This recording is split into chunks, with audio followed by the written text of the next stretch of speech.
क्या नाम आपका? मेरा नाम है शिल्पी शर्मा। शिल्पी जी, कमिश्नरी चौराहे पर पहुंचे हैं आप और लिखा हुआ है स्टॉप टेररिज्म, क्या कहेंगे आप? सर, मैंने पहले भी जैसे कहा है कि मैं अब दोबारा कहना चाहती हूँ, जात बिरादरी अब बिल्कुल छोड़ दो। सिर्फ हर कोई हिंदू है। जैसे मुसलमान में कोई ये नहीं है, जैसे हम लोगों में है सिख हो गए और पंडित हो गए, ये हो गए, ये क्या है? जात बिरादरी कुछ नहीं, अब बस सिर्फ हिंदू है। अब आ गया वो समय, सिर्फ हमें हिंदू कहना है और मार देना है इन लोगों को बस। अब एक को नहीं छोड़ना। जैसे सर का कहना था कि हिंदू पहले यहाँ से ही सफाया किया जाए मेरठ से। अच्छा, आप उन्होंने धर्म पूछा, आप धर्म बता के मारोगे? बिल्कुल धर्म बता के मारेंगे। मैं कह रही हूँ मौका तो दो, एक बार बता देंगे कि क्या है हिंदू। खत्म खत्म तो खत्म। बोलो क्या नाम आपका?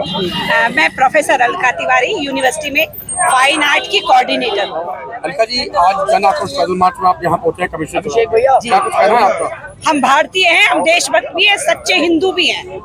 जो नरसंहार पहलगांव में हुआ है वो हमें बहुत ही दुखद घटना है, हमारे लिए बहुत शर्मसार करने वाली घटना है।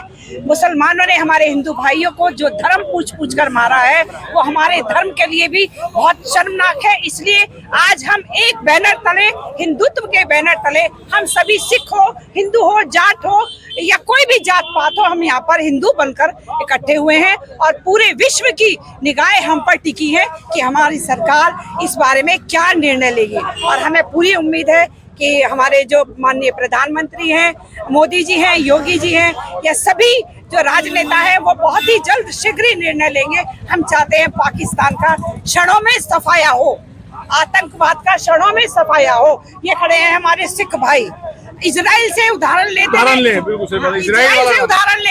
एक छोटा सा देश तो अपने मान सम्मान, आत्मसम्मान के लिए मन मिटने के लिए तैयार रहता है और हर बड़े देश को मुंह तोड़ जवाब देता है। तो आज हिंदुस्तान विश्व में अपनी एक अच्छी पैठ बनाए हुए हैं। हमारा हिंदुस्तान आज एक अच्छे स्तर पर है। तो हमें शीघ्र ही, अगर हमने कोई मुंह तोड़ जवाब नहीं दिया तो ये हम हिंदुत्व के लिए बहुत ही शर्मनाक बात होगी। अभिषेक जी, हाथ में त्रिशूल लेके आप यहाँ खड़े हैं, क्या कहना है? क्या उद्देश्य है त्रिशूल लाने का? मेन उद्देश्य तो है कि हमारे को अपने शास्त्रों के रक्षा के लिए शस्त्र उठाने अति आवश्यक है और हमारे जितने भी देवी देवता हैं वो सभी लोग शस्त्र रखते हैं। अभी अभी हमारे बड़े और भी वक्ता रहे, सभी ने कहा कि मोदी जी, योगी जी, सभी से निवेदन किया।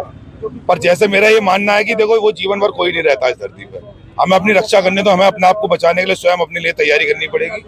और जिस तरीके से हम घर पे जो है दीपावली पे, होली पे, त्योहारों पे नए नए वाहन लाते हैं, टीवी 20 लाते हैं, तो हमें अगर हम 100 रुपए कमाते हैं तो हमें 20 रुपए का हथियार जरूर खरीदने चाहिए।